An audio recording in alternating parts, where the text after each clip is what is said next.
Yaştır. Yani o şey olmaz ki. Çünkü o Annem oğullara var. altı yaş oldu yani.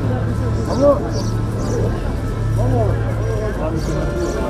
Anca akşam gelirsen bana gönder, ben şey yaptığı zaman açarım. Bakarım.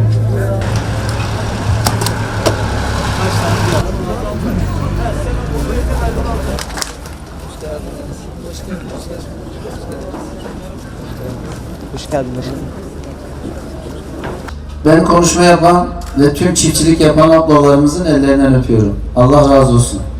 Gece gündüz demeden, yaz kış demeden hem kendi nafakasını kazanmak için hem de milletimizin karnını doyurmak için çalışıyorlar. Biz sizlere ne kadar destek çıksak az. Allah hepinizden razı olsun.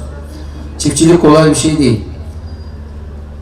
Şu ana kadar yaptıklarımızı bir kısmı söylendi ama ben kısa bir özet geçip arpa ve buğday tohumu 9387 ton dağıtım gerçekleşmişiz. Hepsi yerli tohum. Bu da önemli. Bizim tarım işletmelerimizin geliştirdiği tohumlar, gübre 10.070 ton. Hayvan yemi desteğimiz 24.285 ton. Yani bunlar şöyle düşündüğümüz zaman gerçekten ciddi rakamlar. 750.000 zeytin, 150.000 fıstık fidanı dağıttık. Canlı hayvan daha önce 2751 baş hayvan dağıttık. Bu hayvanlarımızın sayısı doğumlarla beraber şu an 4199'a çıktı. 4199.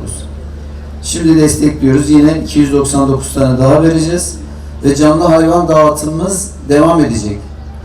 Köylerde ihtiyaç sahibi, hayvana bakabilecek durumda olanlara şu anda tespitlerimiz devam ediyor. Bu desteklerimiz devam edecek. Yakında bir yine canlı hayvan dağıtımımız olacak.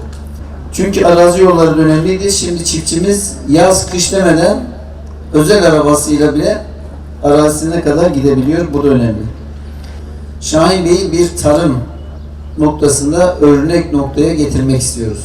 Çiftçimizin ne ihtiyacı varsa, benim hanım, özellikle hanım çiftçilerle ilgili yeni bir şeyler yapmak istiyorum ama araştırıyorum, henüz bir şey gelmedi. Talep varsa sizden gelecek. Bize şunu yapın deyin, şu desteği verin, vereceğim. Özellikle hanım çiftçiler arkadaşlarla koyunları TİGEM'den Tarım İşletmeleri Genel Müdürlüğü'ne seçtiler. Koyunlarımızın hepsi Anteplice Hallik. İvesi ırkı en iyisi. Maşallah güzel de görünüyorlar. Bunların sayısını daha da artıracağız. Bu hayvanların çiftçilerimize hayırlı uğurlu olmasını diliyorum. Hepinizi saygıyla, muhabbetle selamlıyorum. Allah razı olsun.